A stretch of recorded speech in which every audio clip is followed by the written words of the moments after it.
Why Antarctica is a geopolitical tinderbox. Who actually owns Antarctica? The answer is far more complicated and dangerous than most people realize. While a 60-year-old treaty system has preserved peace, nations have merely suspended their territorial ambitions, not abandoned them. As climate change melts ice barriers and resources become increasingly scarce worldwide, Antarctica transforms into a geopolitical chessboard. Research stations strategically positioned across the frozen continent serve as silent claims to power and influence. The stakes extend beyond mere land ownership. They encompass potential energy reserves, scientific discoveries, and military positioning. What secrets lie beneath the ice that powerful nations are positioning themselves to control? The question isn't if conflict will emerge, but when. The Antarctic Treaty System, a paper shield. In 1959, 12 nations gathered in Washington, D.C. to sign what appeared to be a landmark agreement, the Antarctic Treaty. On paper, it transformed an entire continent into a sanctuary for science, free from military activities and territorial disputes. A noble vision that has endured for over 6 decades. But beneath this veneer of international cooperation lies a carefully constructed diplomatic fiction, one that's beginning to crack under mounting pressures. The Antarctic Treaty System was a clever diplomatic pause button, creating a strategic freeze on an increasingly tense situation. During the Cold War, Antarctica was becoming a potential flashpoint as 7 nations had already staked competing territorial claims covering nearly 85% of the continent. These original claimant states, Argentina, Australia, Chile, France, New Zealand, Norway, and the United Kingdom, found themselves in a dangerous deadlock. The treaty didn't resolve these overlapping claims. It simply placed them in suspended animation. Article 4 established a consequential legal grey area. No acts or activities taking place while the present treaty is in force shall constitute a basis for asserting, supporting or denying a claim to territorial sovereignty in Antarctica. This deliberately ambiguous language preserves existing claims while preventing new ones, creating what Antarctic legal expert Christopher Joyner aptly called a sovereignty time bomb ticking beneath the treaty's foundation. The territorial situation is particularly volatile in the Antarctic Peninsula, where the claims of Argentina, Chile, and the United Kingdom overlap entirely. These claims represent extensions of deeply held national identities. Argentina considers its Antarctic sector an integral province. Chile views its claim as a natural extension of its continental territory, and Britain maintains that its historic exploration grants it rightful sovereignty. The treaty's prohibition on military activities contains a critical exception. While Article 1 states Antarctica shall be used for peaceful purposes only and prohibits military measures, it immediately adds that the treaty shall not prevent the use of military personnel or equipment for scientific research or for any other peaceful purpose. This loophole allows major powers to deploy military aircraft, vessels and personnel throughout Antarctica under the guise of scientific support. The boundary between scientific assistance and military positioning has faded to near invisibility. The treaty's approach to resource exploitation presents another vulnerability. The 1991 Madrid Protocol banned mining and mineral activities, but this prohibition isn't permanent. Article 25 allows modifications if all consultative parties agree, and after 2048, any consultative party can request a review of the prohibition. This creates what researchers at the Australian Strategic Policy Institute describe as a resource exploitation countdown, influencing current national strategies. Nations are positioning themselves not for today's Antarctica, but for a post-2048 continent where resource extraction may be permitted and territorial claims could regain significance. Enforcement represents another weakness. The treaty lacks a central authority with genuine enforcement powers. Compliance relies on voluntary cooperation, with nations conducting diplomatic inspections of each other's facilities that function more as formalities than rigorous oversight, like asking foxes to inspect other foxes' henhouse designs. The expanding membership further complicates the power dynamics. From 12 original signatories, the Antarctic Treaty now has 54 parties, with 29 holding decision-making consultative status. Many new entrants, particularly emerging powers like China and India, have no historical connection to the original compromise and little incentive to maintain a system that disadvantages their future interests. The Antarctic Treaty System has evolved through additional instruments like the Convention for the Conservation of Antarctic Marine Living Resources, CAMLR. These mechanisms have increasingly become battlegrounds for competing national interests. Recent CSMLR meetings reveal growing fractures as proposals for marine protected areas face repeated blocks from Russia and China, despite overwhelming scientific support. Clear evidence that national interests are overtaking the treaty's cooperative spirit. Climate change adds another destabilizing factor. Retreating Antarctic ice is exposing previously inaccessible areas, creating new opportunities for resource exploration and strategic positioning. The physical landscape upon which the treaty was designed is literally melting away, exposing legal uncertainties the original framers never anticipated. The treaty's effectiveness relies on strategic ambiguity, constructive vagueness allowing competing powers to interpret the same language differently while maintaining cooperation. This ambiguity functioned during the Cold War when superpowers had other priorities. In today's resource-constrained world, with technology making Antarctic exploitation increasingly feasible, this strategic ambiguity is becoming a liability. We're witnessing treaty stress testing, nations probing the boundaries of permitted behavior without technically violating the agreement. China's rapid expansion of interior stations, Russia's aggressive continental shelf claims, and increasing militarization of scientific support all push against treaty constraints while maintaining plausible deniability. The legal structure preserving Antarctica's neutrality resembles a paper shield against titanium interests. The treaty was never designed to permanently resolve sovereignty issues or protect Antarctica from exploitation. It was a diplomatic holding pattern that has lasted remarkably long but shows serious signs of strain. Perhaps most concerning is the treaty system's vulnerability to unilateral action. If a major power were to announce it no longer recognized the treaty's constraints on its claimed territory, there's no clear international response mechanism. Military enforcement would violate the very treaty being protected, economic sanctions would be complicated by Antarctica's isolation, and diplomatic pressure would likely prove ineffective against a determined state seeking resource advantages. Research stations as modern colonies. The vulnerability to unilateral action becomes even more alarming when you consider what's happening on the ground right now. Have you ever wondered why certain nations are frantically building research stations in specific Antarctic locations with minimal scientific value but maximum strategic importance? The answer reveals how science has become the perfect cover for the largest quiet land grab of the 21st century. If we could zoom out to a satellite view of Antarctica, the distribution of research stations tells a story far more strategic than scientific. Currently, over 70 research stations dot the continent, forming patterns that contradict purely scientific motivations. Instead of clustering around areas of greatest scientific interest like unique geological formations or biodiversity hotspots, these stations form constellations that align with potential resource deposits and strategic positions. The past decade has witnessed a boom in station construction, particularly by countries with no historical connection to Antarctica. Between 2005 and 2022, the number of facilities increased by nearly 40%.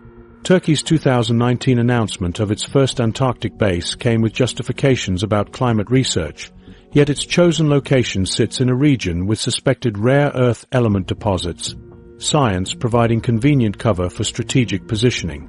What's particularly telling is the disconnect between stated scientific missions and the actual infrastructure being built. China's Kunlun station at Dome A officially centers on astronomy, capitalizing on the exceptional atmospheric clarity at this remote inland location. Yet the station features extensive communications equipment, satellite uplinks, and housing capacity far exceeding what a small astronomical research team would require. These stations have become the new outposts on a frozen frontier, modern colonies disguised as scientific endeavors. The strategic positioning becomes more apparent when overlaid with historical territorial claims and resource surveys. The United States Amundsen-Scott South Pole Station sits at a location of immense symbolic and strategic value, allowing America to maintain presence in all claimed sectors simultaneously. Meanwhile, China has positioned its 5 stations across different claim zones, establishing presence in Australian, Norwegian, and unclaimed territories, creating leverage in future territorial negotiations rather than optimizing scientific output.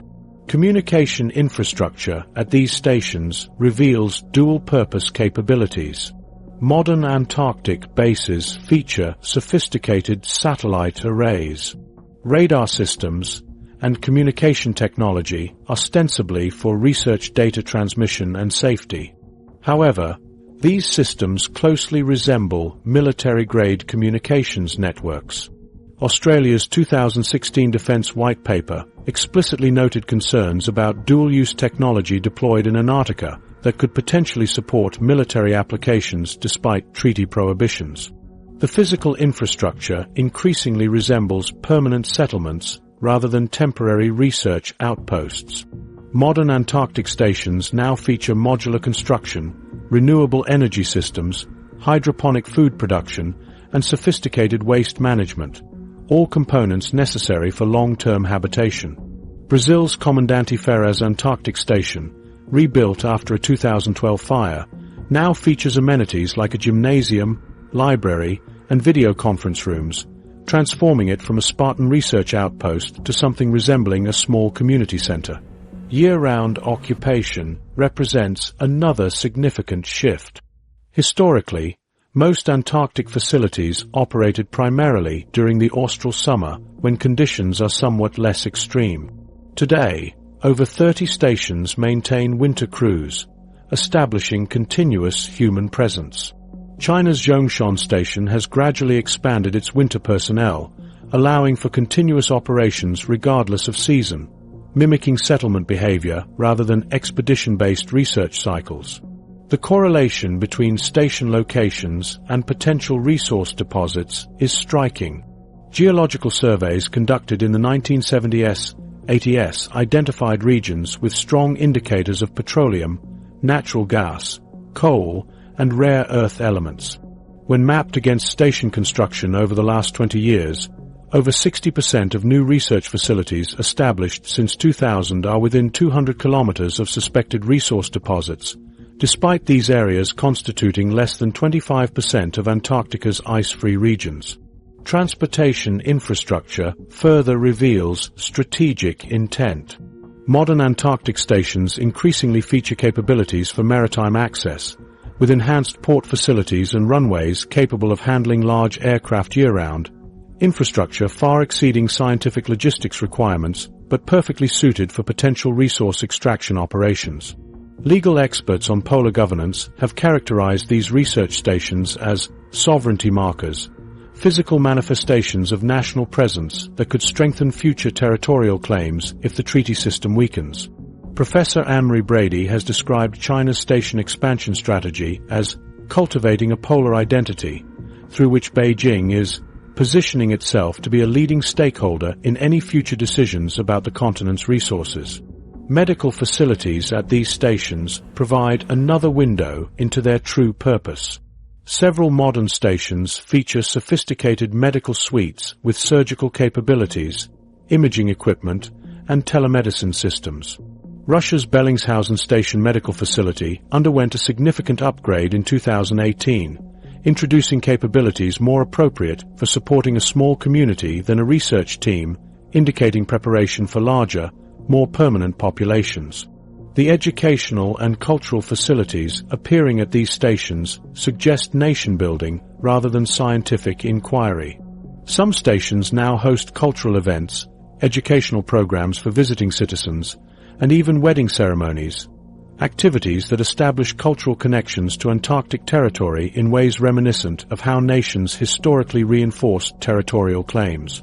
Water and waste management systems being installed at modern stations are designed for decades of continuous operation, with state-of-the-art recycling systems capable of supporting personnel with minimal inputs, technology unnecessary for seasonal research but essential for permanent habitation. When examined collectively, these research stations function as de facto colonies, sovereign outposts establishing physical presence, infrastructure control, and resource access while nominally adhering to treaty limitations. They represent a sophisticated strategy of positioning for a post-treaty Antarctic future while maintaining plausible scientific justification for each development. Nations are effectively establishing proto-settlements that could rapidly transition to resource extraction operations or territorial control centers should the legal landscape shift. The military presence no one acknowledges. This network of disguised colonial outposts isn't the only way nations are circumventing treaty limitations. Behind the scientific facades and environmental commitments lies a military presence that officially doesn't exist. Yet satellite imagery, personnel records, and equipment specifications tell a very different story. Despite the Antarctic Treaty's unambiguous language prohibiting any measures of a military nature, countries have systematically introduced military capabilities through creative interpretations. The treaty allows military personnel and equipment when used for scientific research or any other peaceful purpose, a provision that began as a narrow exception but has evolved into a significant vulnerability. As former UN Antarctic observer Dr. Eleanor Vaughan noted, the scientific research clause has become the primary vehicle through which military assets enter the continent. High-resolution satellite imagery from 2019 captured a Russian Il-76 military transport aircraft on the runway at Novolazarevskaya Station. This massive grey aircraft, designed for tactical military deployments, sits incongruously against the pristine white landscape, its minimal modifications for scientific support barely disguising its primary purpose. Similarly, China's Shuelong 2 icebreaker features reinforced hull specifications identical to those used in People's Liberation Army Navy vessels rather than typical research ships. The personnel operating these bases reveal an equally concerning pattern. A 2021 analysis of leadership appointments across major Antarctic research stations found that 67% of station leaders at Russian facilities had direct military backgrounds, primarily from the Russian Navy.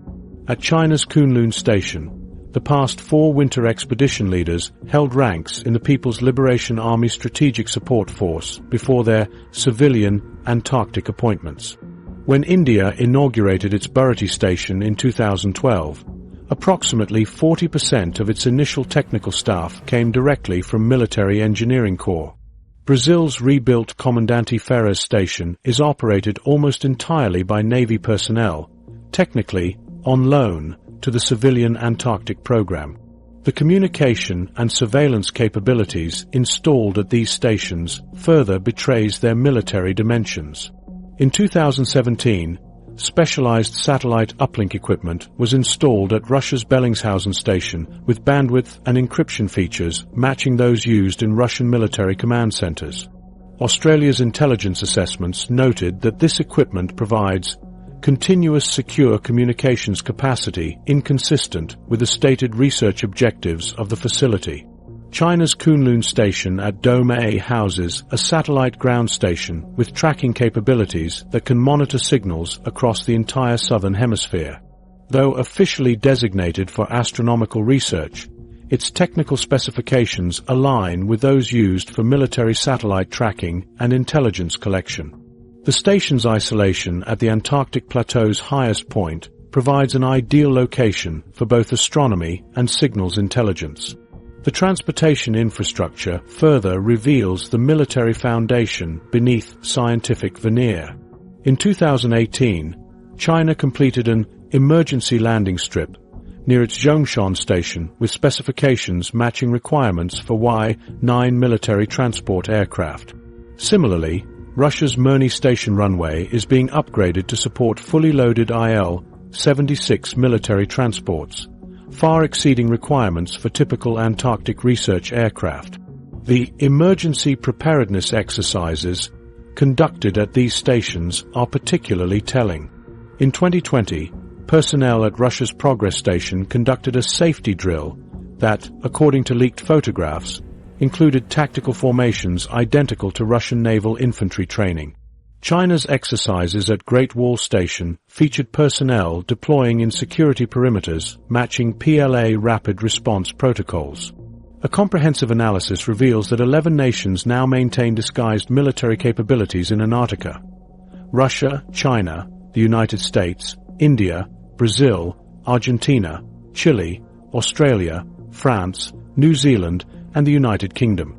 This militarization has accelerated since 2010, with a 35% increase in dual-use infrastructure development. The strategic positioning becomes evident when mapping these capabilities. Russian stations concentrate along potential maritime access points, particularly controlling approaches to the Antarctic Peninsula.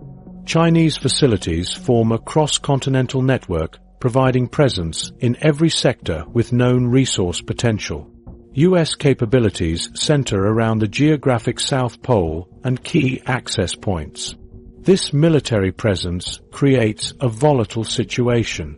A confidential NATO assessment warned that unacknowledged militarization of Antarctic research infrastructure creates significant potential for misunderstanding and miscalculation. The lack of transparency means nations are preparing for potential conflicts without clear communication about their intentions, a classic security dilemma. Military planners have developed contingency operations for resource security and territorial protection in Antarctica, concepts contradicting the treaty's principles. One declassified U.S. Navy document outlined procedures for maintaining freedom of navigation in Antarctic waters during disputed sovereignty situations, diplomatic language for military operations in contested territories. According to the Australian Strategic Policy Institute, approximately 60% of Antarctic infrastructure now has dual civilian-military applications, creating a situation where the continent remains demilitarized on paper while being systematically prepared for potential military operations. As Antarctic security analyst James Morrison explains, we're witnessing the quiet construction of competing military postures disguised as scientific cooperation. This contradiction between treaty commitments and operational reality creates dangerous ambiguity. Without formal acknowledgement of military capabilities, there are no established protocols for military communication, deconfliction, or crisis management in Antarctica. The continent exists in a state of undeclared militarization where nations can neither acknowledge their own capabilities. Antarctica's hidden treasure, the resource reality. Behind this military chess game lies a prize far greater than geopolitical positioning alone. While the world views Antarctica as a frozen desert valuable only for scientific research, geological surveys tell a vastly different story, one worth potentially trillions of dollars to whoever can access it first. The common image of Antarctica, a barren, ice-covered wasteland, has served as convenient camouflage for what may be the last great resource frontier on Earth. This perception has been maintained in public discourse, where Antarctica's value is typically framed exclusively in terms of climate research, penguin colonies, and pristine wilderness. This incomplete picture obscures the continent's extraordinary mineral wealth. Geological assessments conducted over the past 3 decades have revealed deposits that would transform global markets if extraction ever began. The Transantarctic Mountains, stretching 2,200 miles across the continent, contain significant coal seems comparable to major reserves in Australia. The Dufek Massif region holds one of the world's largest untapped deposits of chromium and platinum group metals, critical components in everything from stainless steel to automotive catalytic converters. East Antarctica contains remarkable concentrations of rare earth elements, neodymium, dysprosium, terbium, and others with equally unfamiliar names. These elements form the backbone of modern technology, essential in smartphone screens, electric vehicle motors, and precision-guided weapons systems. China currently controls approximately 85% of global rare earth processing, creating a strategic vulnerability for military planners in Washington, Tokyo, and Brussels. The distribution of research stations across Antarctica reveals patterns difficult to explain through scientific interest alone. When geological survey data is overlaid with research station locations, the correlation becomes striking. Chinese facilities cluster near rare earth deposits in Pride's Bay. Russia maintains concentrated presence in areas with substantial hydrocarbon potential, suggesting long-term strategic positioning rather than immediate scientific priorities. Beneath the East Antarctic ice sheet lies an estimated 200 billion barrels of oil equivalent, comparable to Kuwait and the United Arab Emirates combined. The Weddell and Ross Sea regions contain natural gas fields that preliminary surveys suggest could rival those in Qatar. These hydrocarbons remain inaccessible today, but technological advances in extreme environment extraction continue to progress, with Russia and China investing heavily in polar drilling technologies. Antarctica contains substantial iron ore deposits in the Prince Charles Mountains, copper and zinc concentrations along the Antarctic Peninsula, and gold-bearing formations in Marie Byrd Land. Modern ground-penetrating radar surveys conducted under the guise of ice sheet stability research have mapped these resources with increasing precision, creating proprietary datasets that nations guard jealously. One resource stands apart: water. Antarctica holds approximately 70% of Earth's fresh water, frozen in ice sheets averaging over a mile thick. As water scarcity intensifies globally due to climate change and population growth, this resource represents strategic security beyond economic value.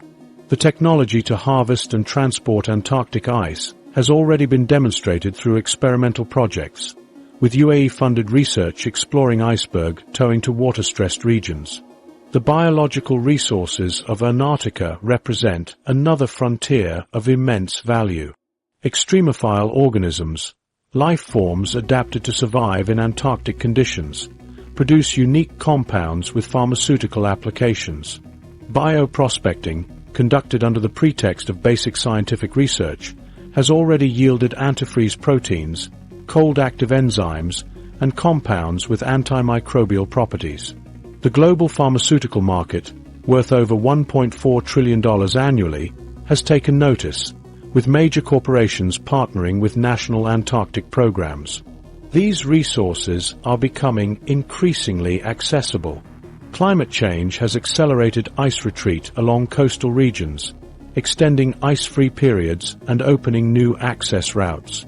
Areas permanently ice-covered a decade ago now experience seasonal exposure.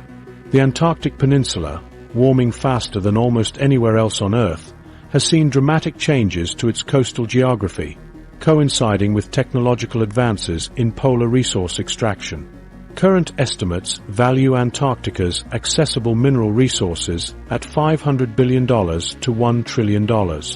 When potential hydrocarbon reserves are included, that figure jumps to $6 to $8 trillion. With the addition of freshwater resources and unique biological compounds, Antarctica represents perhaps the largest untapped resource base remaining on the planet, theoretically protected by international agreement but increasingly vulnerable as treaty provisions face expiration dates. This treasure trove explains the apparent contradiction between the treaty's prohibitions and the reality of increasing national presence. Nations are establishing positions in a strategic resource game measured in decades, where today's research station becomes tomorrow's extraction hub once legal barriers diminish. The scramble intensified in 2020 when mining industry analysts produced a confidential assessment identifying 15 priority extraction zones across Antarctica. Within 18 months, 9 new scientific outposts had been established within these zones.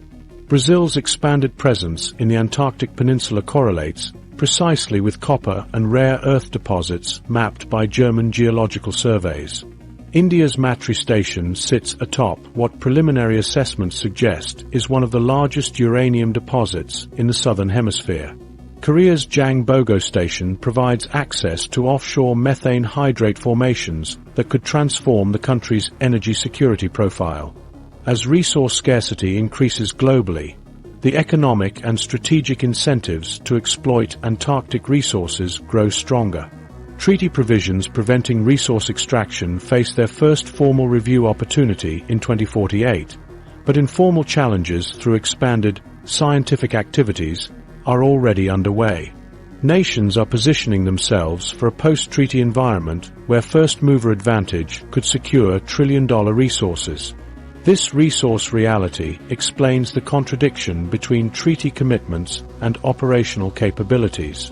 Nations are preparing for the complex security environment that would emerge if resource extraction begins. The first nation to successfully challenge the resource prohibition would trigger a cascade of similar claims, potentially collapsing the entire treaty framework. Climate change. The Great Accelerator. Ironically, as nations position themselves for future resource extraction, the planet's changing climate is already doing the preliminary work for them. The ice walls that have historically protected Antarctica's riches are retreating faster than any treaty negotiation timeline, creating new access points, extending operational seasons, and revealing previously hidden geological features that contain even greater wealth. Antarctica has remained Earth's most naturally defended continent for millennia. Until recently, its hostile environment created barriers that even the most determined explorers struggled to overcome. Winter temperatures plunging to -80°C, combined with hurricane-force katabatic winds, made year-round occupation virtually impossible until modern technology. The surrounding Southern Ocean, notorious for having the world's roughest seas, created a natural moat with waves frequently exceeding 20 meters in height. Most significantly, the continent's massive ice shelves, some extending over 200 kilometers from land, prevented ships from accessing potential harbors, while ice sheets averaging 2.5 kilometers thick sealed away geological resources. These natural defenses are now failing at an accelerating rate. The Antarctic Peninsula, the continent's most accessible region, has warmed by 3 degrees Celsius since 1950, over 3 times the global average. This warming has triggered catastrophic ice shelf collapses that would have been unimaginable just decades ago. The Larsen B ice shelf disintegrated in just 35 days in 2002, releasing an area of ice larger than Rhode Island. In 2017, a trillion-ton iceberg the size of Delaware broke away from the Larsen C ice shelf.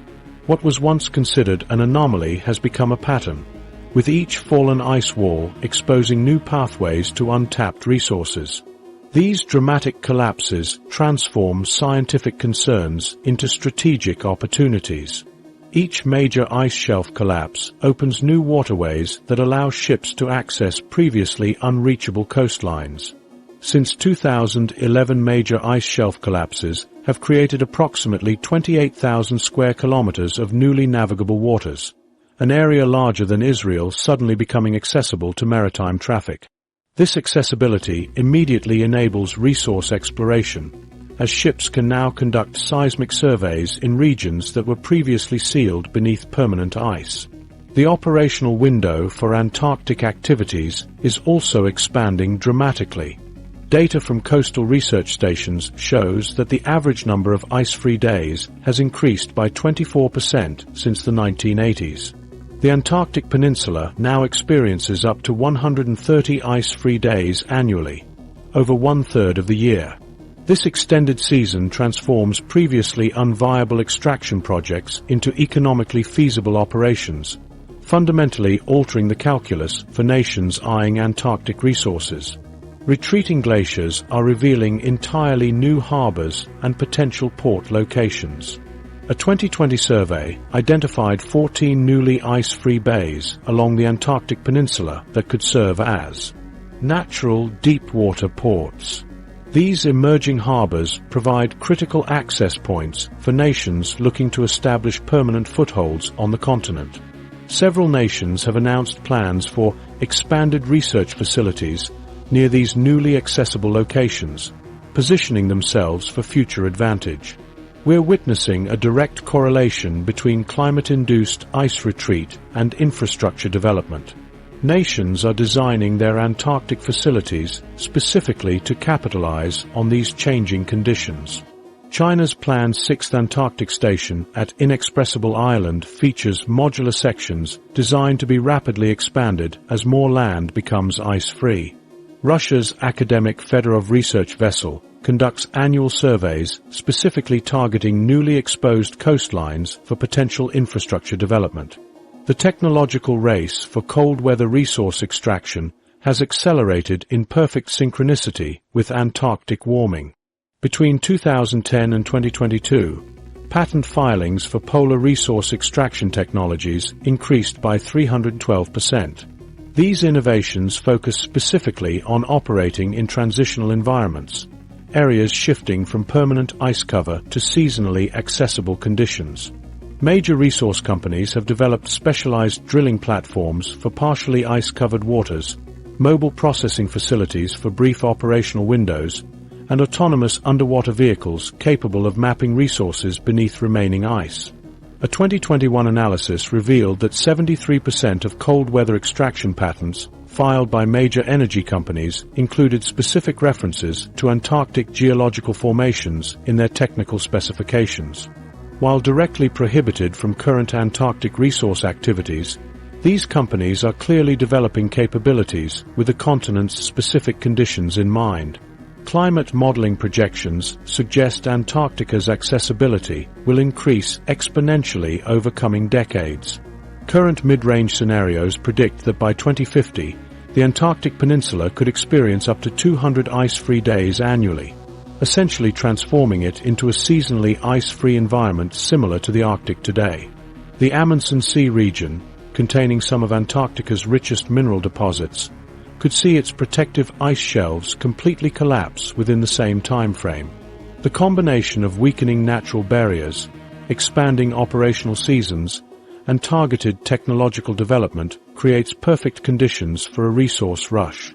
What remains frozen in place are the legal agreements designed to protect the continent, agreements never crafted with the current pace of environmental change in mind. This accelerating accessibility creates a fundamental mismatch between the treaty system's timeline and physical reality. The Antarctic Treaty's mining prohibition isn't scheduled for potential reconsideration until 2048, but by then, climate models suggest up to 40% of Antarctica's current ice shelves may have already collapsed. Nations are racing to position themselves for a future where the continent's physical protection has vanished while legal protection technically remains. As climate change transforms Antarctica's coastlines, it reshapes potential territorial claims. Under the UN Convention on the Law of the Sea, coastal states can claim exclusive economic zones extending 200 nautical miles from their shorelines. As new coastlines emerge from retreating ice, nations with existing stations near retreating ice edges gain access to potentially vast new maritime territories. This accelerating accessibility creates a dangerous feedback loop. As climate change makes Antarctica more accessible, the incentives for resource extraction increase. If that extraction eventually occurs, it will further contribute to global warming, making even more of the continent accessible. This self-reinforcing cycle puts enormous pressure on the treaty system's existing protections. Legal warfare. The battle for Antarctic rights. The battlefield for Antarctica's future isn't primarily fought with ships and research stations.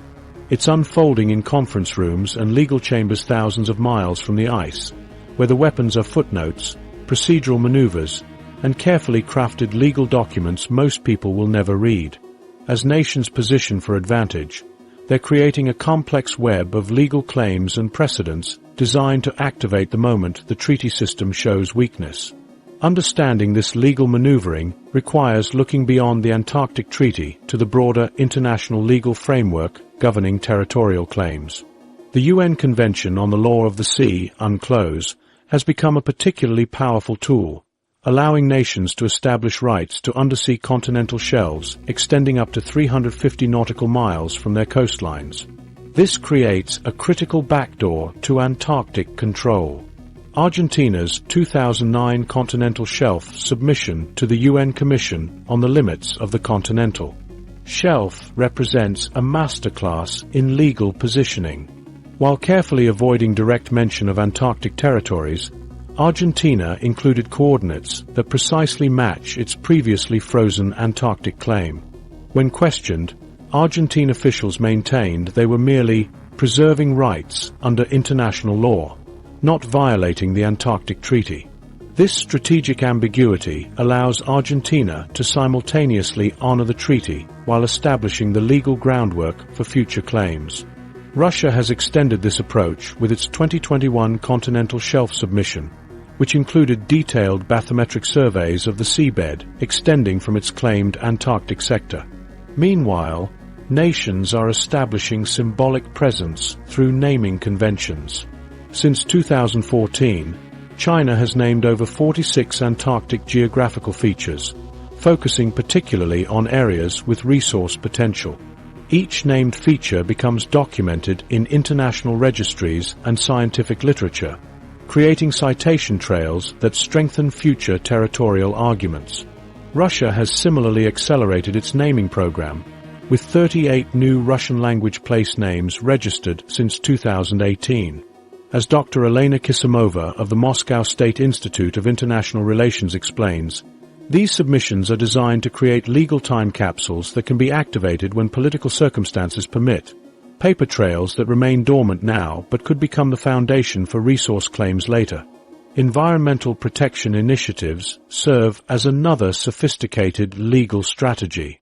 Under the guise of conservation, nations designate Antarctic Specially Protected Areas, ASPAs, and Antarctic Specially Managed Areas, ASMAs, that grant them administrative authority over specific regions. Australia's proposal for an ASMA covering 60% of its claimed Antarctic territory provides scientific justification through penguin habitat protection, while simultaneously establishing administrative control that mirrors sovereignty. This environmental approach creates a particularly effective legal paradox. Nations position themselves as champions of Antarctic protection while establishing territorial control mechanisms.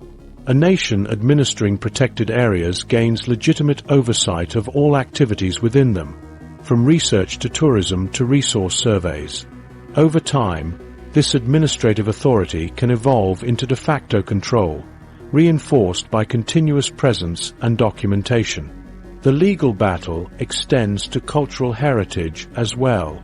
Historic huts, monuments, and artifacts from early expeditions have become territorial markers. New Zealand has meticulously preserved and documented sites associated with British explorer Robert Falcon Scott, while maintaining that these sites represent the heritage of all humanity. Yet each restoration project strengthens New Zealand's historical connection to its claimed Antarctic sector. Bioprospecting permits represent another innovative legal strategy. Nations are increasingly issuing licenses to their research institutions and companies to collect and commercialize unique Antarctic microorganisms. These permits create paper trails of state-authorized resource utilization that could evolve into sovereign resource rights. Between 2018 and 2022, over 240 such permits were issued by claimant states, with Australia and Chile leading in specific territories that match their frozen claims. Japan, while not a territorial claimant, has pioneered a similar approach with its Antarctic krill harvesting licenses. By authorizing specific quotas in designated marine areas, Japan establishes a form of resource management that resembles sovereign control. These permits create systems of orderly resource allocation that could transition from international to national jurisdiction when circumstances change. Legal teams have also identified creative interpretations of treaty provisions. The ban on new claims in the Antarctic Treaty has been reinterpreted by some nations to mean that pre-existing claims remain valid and can be maintained through activities that fall short of formal declarations. This has led to the strategic deployment of civilian research that maps resources and establishes presence in claimed territories. Australia's legal strategy exemplifies this approach. While officially adhering to the treaty, Australia's Antarctic strategy and 20-year action plan explicitly frames its activities as upholding Australia's strong and long-standing interest in Antarctica, including our claim to 42% of the Antarctic continent. The strategy carefully avoids using terms like sovereignty, while directing resources toward maintaining practical control over its claimed sector. The documentation battle extends to maps and educational materials. Argentina requires all official maps to show its Antarctic claim as national territory, teaches this perspective in schools, and issues postage stamps depicting these territories as Argentine provinces. These symbolic acts create generations of citizens who view these claims as self-evident, building domestic political pressure for future enforcement. Perhaps most concerning is the development of legal contingency plans for treaty breakdown. Freedom of information requests have revealed that multiple claimant states maintain classified territorial recovery protocols, legal frameworks designed to activate the moment treaty constraints weaken.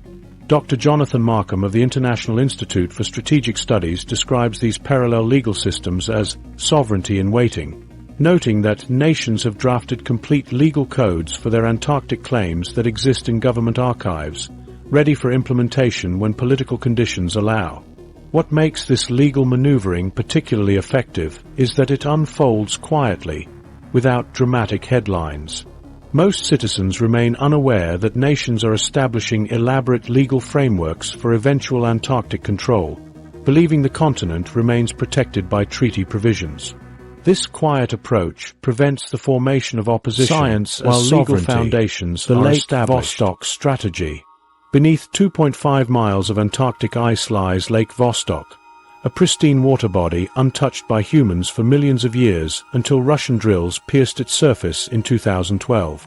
This scientific milestone was broadcast globally as a triumph for knowledge, but few recognized it for what it also was: a strategic move in the quiet battle for Antarctic control.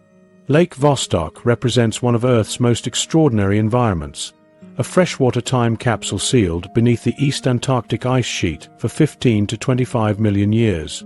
Roughly the size of Lake Ontario, this subglacial lake contains water that predates human evolution, preserving microorganisms that evolved in complete isolation.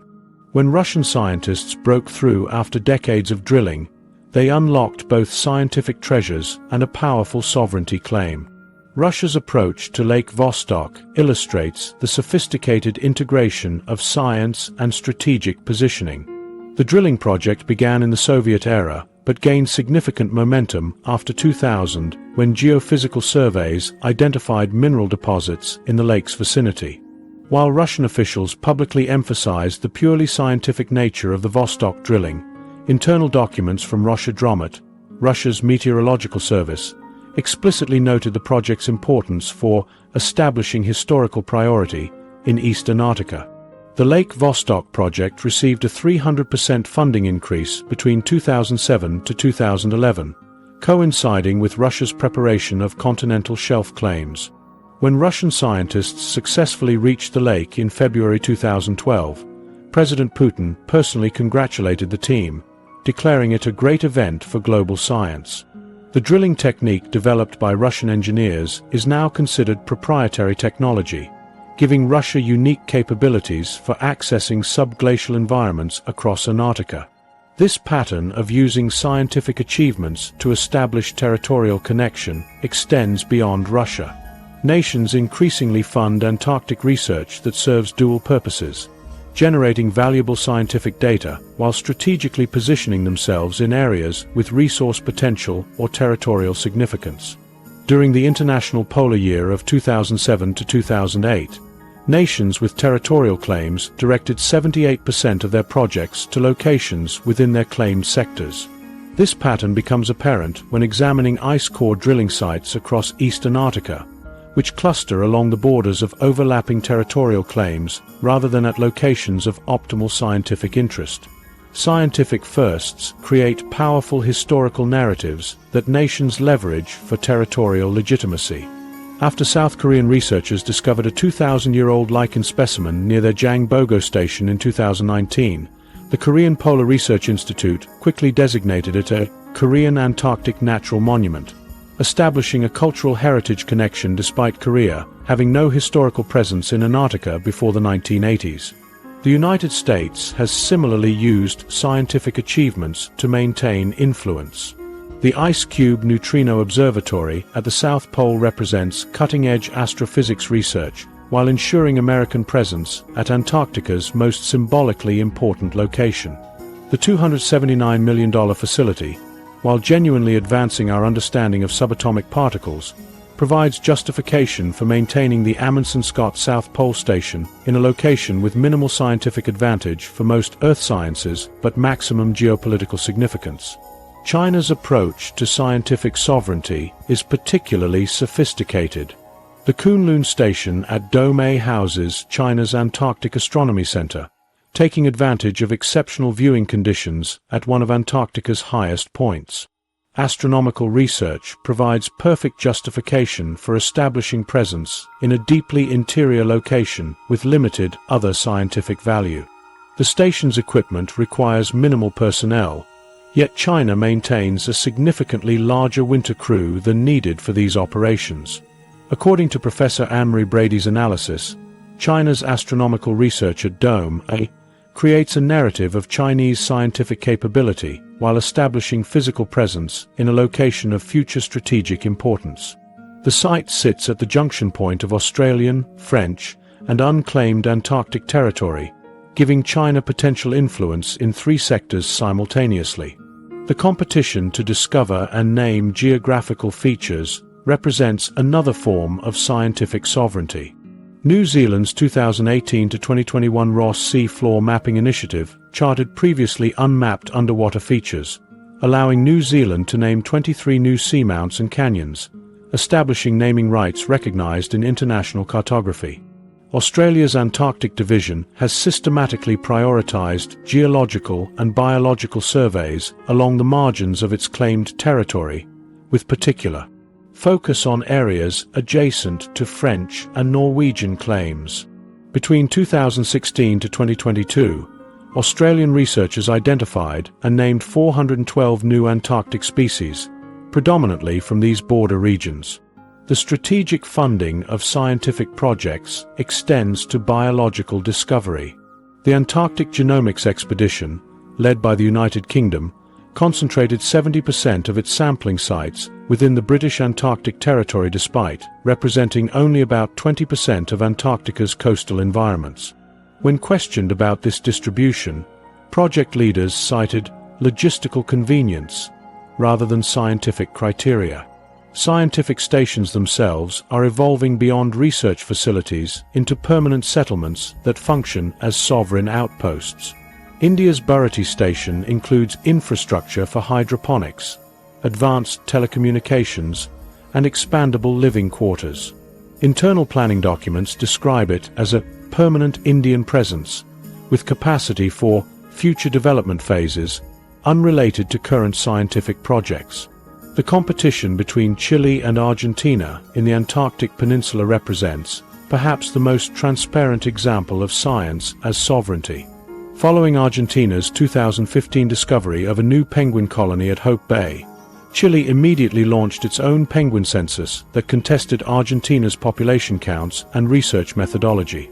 Both nations have established competing ecological monitoring programs, with research stations positioned merely 7 kilometers apart, each claiming scientific authority over the same ecosystems. Even research vessel names reveal sovereignty strategies. China's icebreakers Xuelong, Snow Dragon, and Xuelong 2 reference Chinese mythology, projecting cultural sovereignty into Antarctic waters. Similarly, South Korea's icebreaker Araeon draws from ancient Korean mythology, while India's research vessel Sagarnidhi, Ocean Treasure, establishes a proprietary relationship with Antarctic resources through its name. These scientific sovereignty strategies are reinforced through education.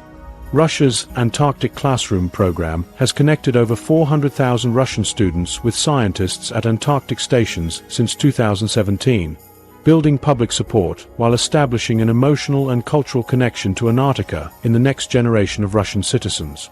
Pandora's Icebox. Biological threats beneath the ice.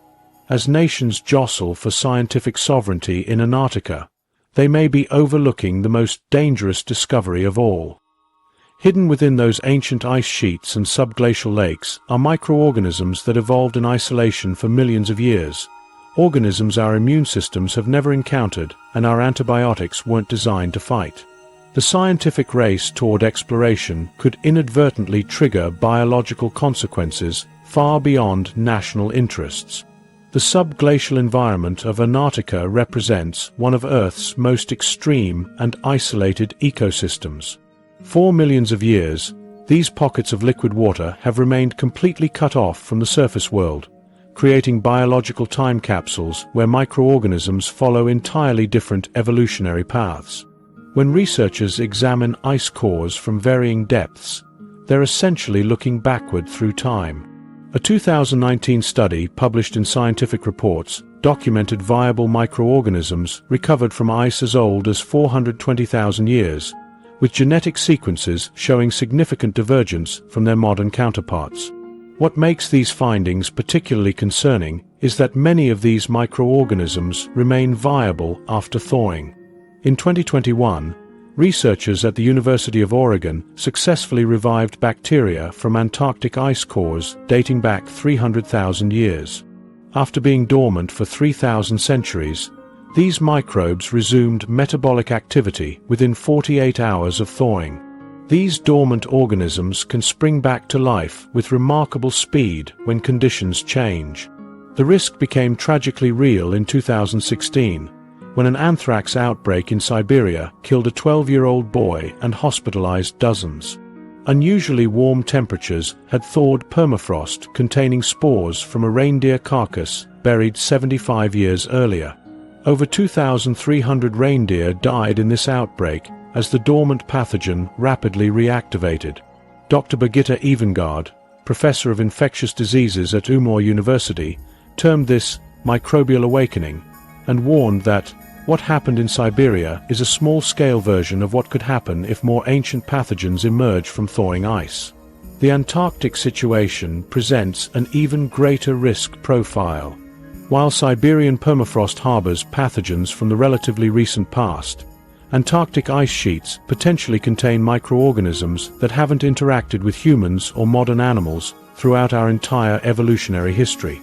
A 2023 genomic analysis of samples from Lake Vostok found microbial DNA sequences with no close matches in existing genetic databases, suggesting entirely novel organisms with unknown properties. The competitive drilling into subglacial lakes dramatically increases these risks.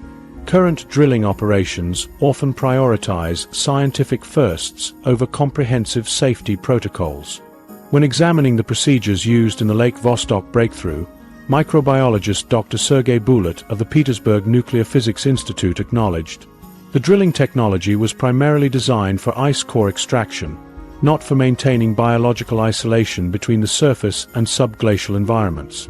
The risk of cross-contamination works both ways, introducing surface microbes into pristine environments and potentially releasing ancient organisms to the outside world.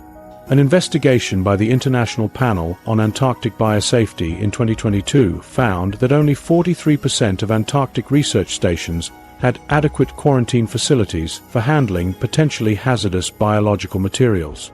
In plain terms, more than half of Antarctica's research stations are unprepared to contain a biological threat if they discover one. Climate change further compounds these risks. As Antarctic ice sheets thin and retreat, previously sealed microenvironments are becoming exposed without any human intervention.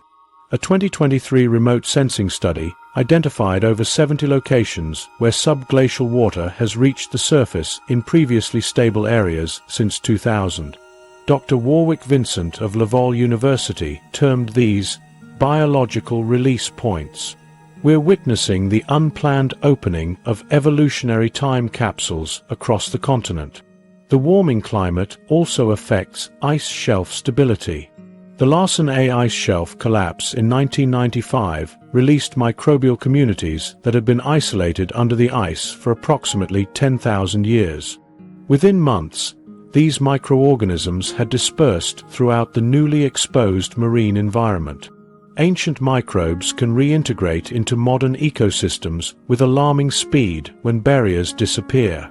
Perhaps most concerning are findings related to antibiotic resistance.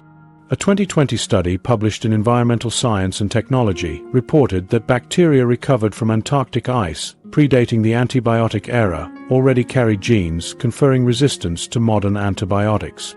Dr. Mary Wojtek, senior scientist for astrobiology at NASA, explained, "These organisms evolved resistance mechanisms not in response to human-made antibiotics, but to natural antimicrobial compounds produced by other microorganisms in their isolated ecosystems. The coincidental resistance to our medical antibiotics is deeply concerning." When researchers analyzed bacterial samples from Lake Vostok ice dating back approximately 400,000 years, they found resistance mechanisms effective against 5 major classes of modern antibiotics. Dr. Paolo Bartolucci of the European Molecular Biology Laboratory called these findings a preview of the post-antibiotic era.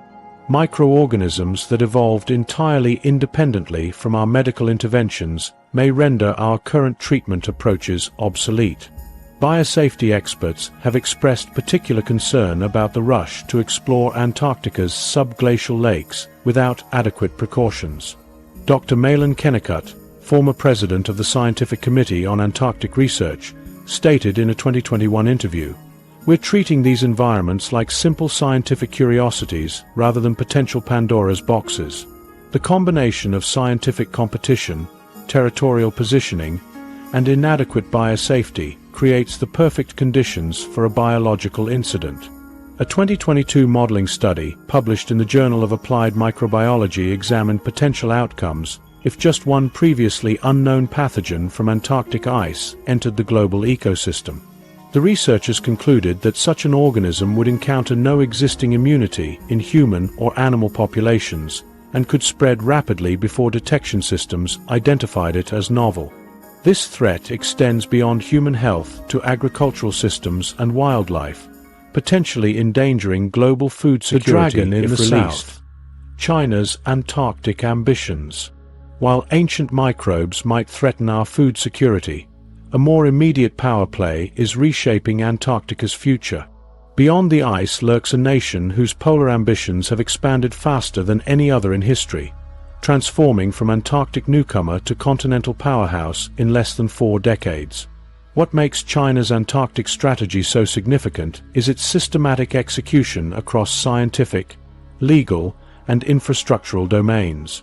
Unlike the original Antarctic powers, China arrived late to the frozen continent.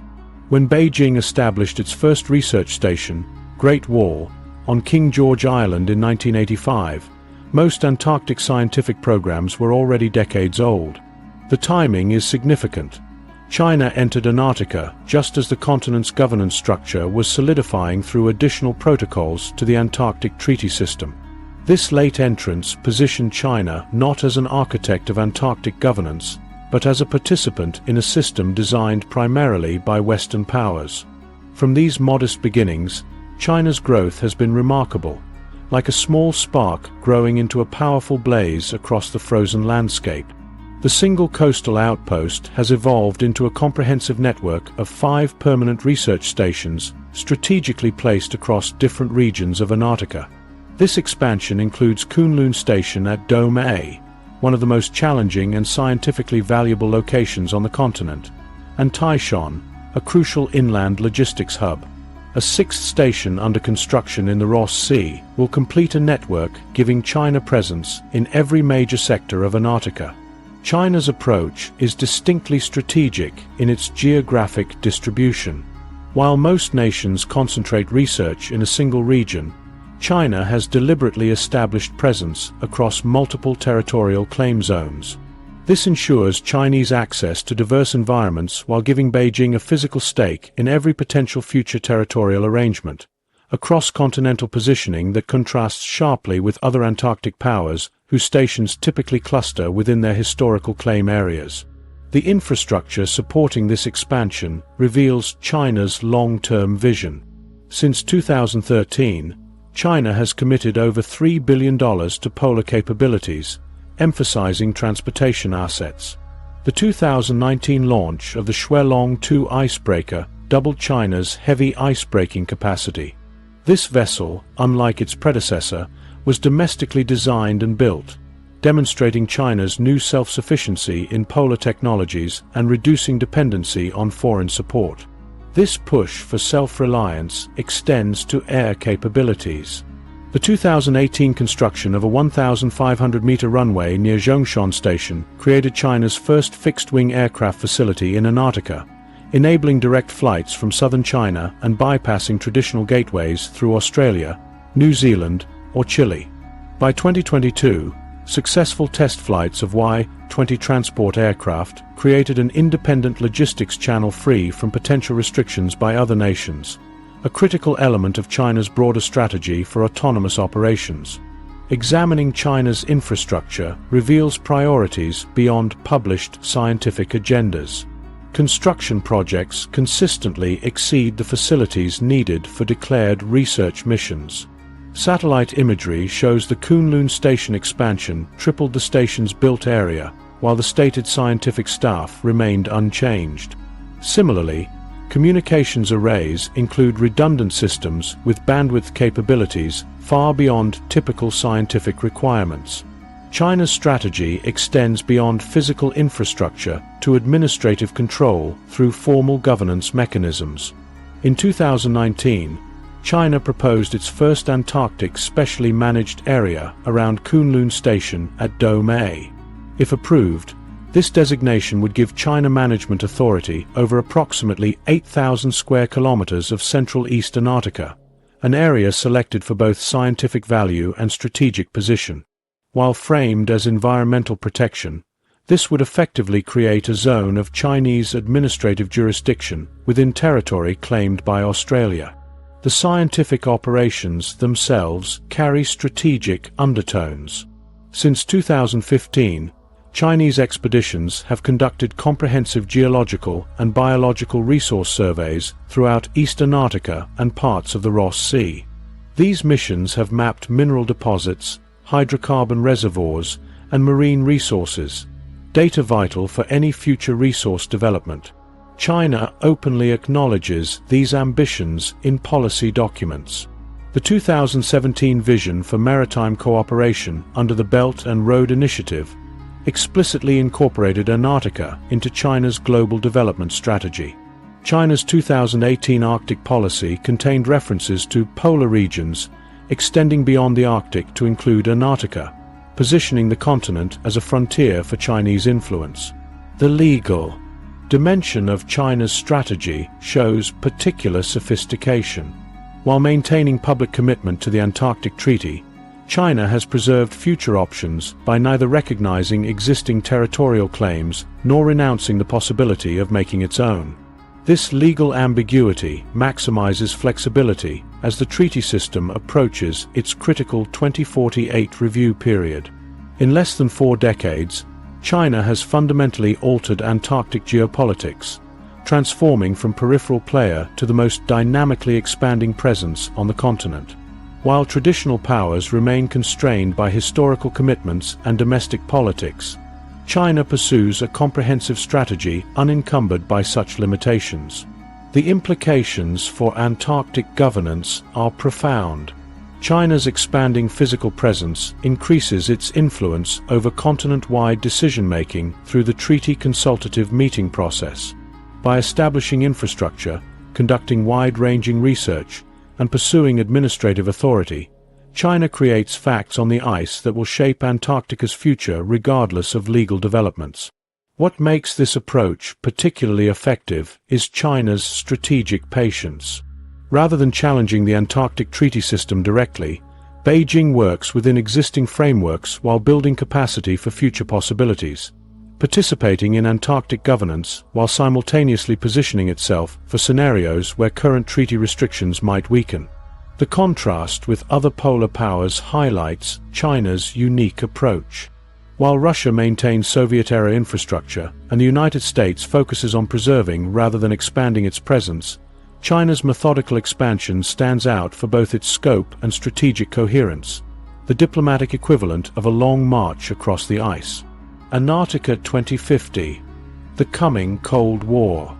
The carefully maintained facade of international cooperation in Antarctica is showing dangerous signs of stress fracturing. Defense analysts from 5 nations, working independently, have reached the same disturbing conclusion. The Antarctic Treaty System may collapse before its formal review in 2048. This outcome wouldn't require a dramatic announcement or formal withdrawal. Instead, it could happen through a series of small escalations and treaty reinterpretations that gradually normalize military presence and resource exploitation. When examining potential triggers for treaty collapse, 3 scenarios emerge as most plausible. First, a unilateral declaration by a major power that it intends to exercise sovereign rights over its claimed territory. Second, the initiation of commercial resource extraction under the guise of scientific research. Third, the establishment of permanent civilian settlements beyond scientific needs. Any of these actions would likely trigger a cascade of similar moves by competing powers. The Klondike Gold Rush transformed a remote wilderness into a crowded frontier almost overnight in 1896. Similarly, the European scramble for African territories in the late 19th century saw an entire continent rapidly divided through exploration, resource claims, and strategic positioning.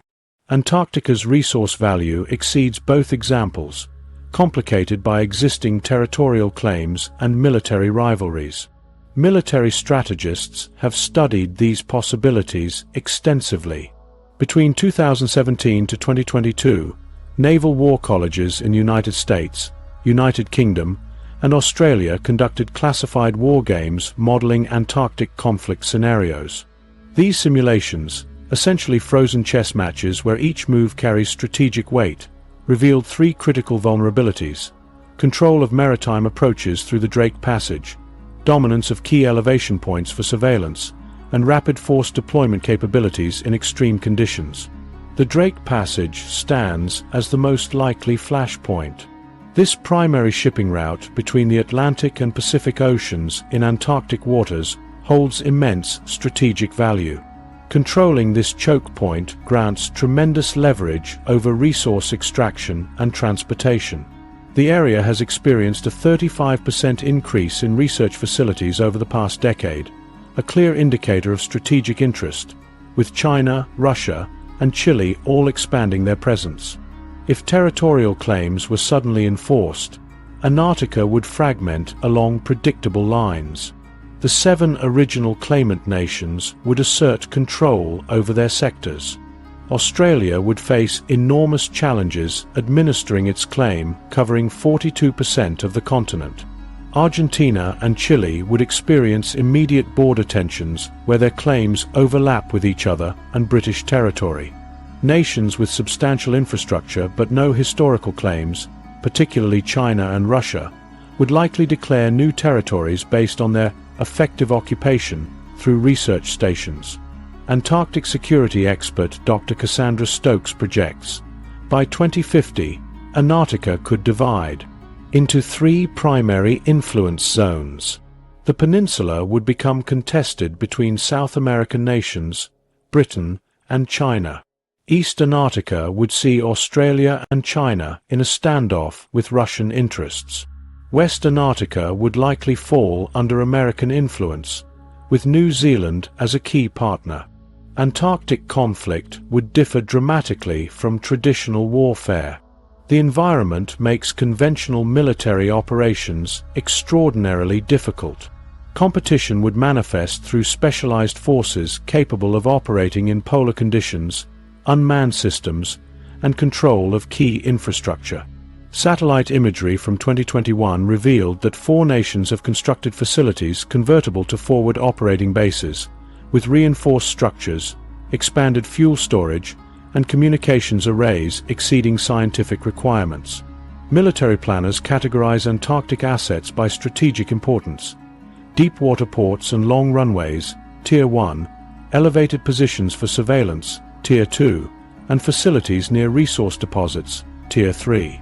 China's expansion strategy methodically secures assets across all categories. According to Dr. Michael Crawford's analysis, Antarctic research infrastructure weaponization would occur in phases. First, dual-use facilities repurposed for military functions. Next, deployment of prepositioned equipment currently disguised as scientific instruments. Finally, introduction of polar-trained mobile forces. This transition could occur within 72 to 96 hours. Antarctica's resources would follow a predictable extraction sequence. Biological resources like krill would come first, requiring minimal infrastructure. Offshore oil and gas would follow once territorial waters were secured. Minerals and rare earth elements would require substantial investment, but eventually become the most valuable prizes. Economic models suggest extraction operations worth $300 billion annually could emerge within 5 years of treaty collapse. The Australian Strategic Policy Institute's 2023 report found that 83% of facilities built since 2010 are positioned for territorial control rather than scientific value. We are witnessing preparation for a controlled transition where science serves as cover for sovereign outposts, the report warns. Environmental consequences would be severe. Antarctica's ecosystems would face unprecedented pressure from pollution, habitat disruption, and introduced species. More concerning is the potential for conflict to damage containment systems at facilities researching ancient microorganisms, potentially releasing organisms isolated from the global ecosystem for millions of years. Antarctic militarization would transform global strategic calculations. The continent's position enables surveillance of southern approaches to 3 oceans. Nations controlling Antarctic territory could monitor maritime traffic across the southern hemisphere. Antarctic satellite ground stations provide unique coverage capabilities that enhance military intelligence gathering.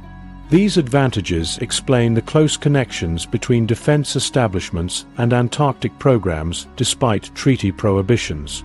Since 2018, a confidential diplomatic working group has been developing contingency measures for treaty breakdowns.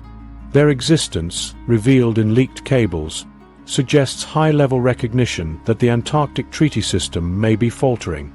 Their classified recommendations focus on new governance mechanisms acknowledging resource utilization while preventing militarization. Professor Elizabeth Minerva noted, "We're developing off-ramp options allowing managed resource development without triggering security dilemmas. The alternative, a free-for-all, would be catastrophic. Time for diplomatic solutions is running short." The current trajectory points toward a transformed Antarctica by mid-century, where scientific cooperation yields to resource competition and military posturing. Antarctica stands at a precipice. This last untamed wilderness is becoming the ultimate geopolitical proving ground of our century. The erosion of treaty protections, accelerating climate impacts, and intensifying resource competition have created a perfect storm. The next decade will determine Antarctica's future, contested frontier or triumph of international cooperation. Creating robust governance, transparent science protocols, and renewed diplomatic commitments is essential. The stakes extend beyond territorial disputes. Antarctica's fate will reveal whether humanity can transcend national interests to protect a global commons. This frozen frontier of our future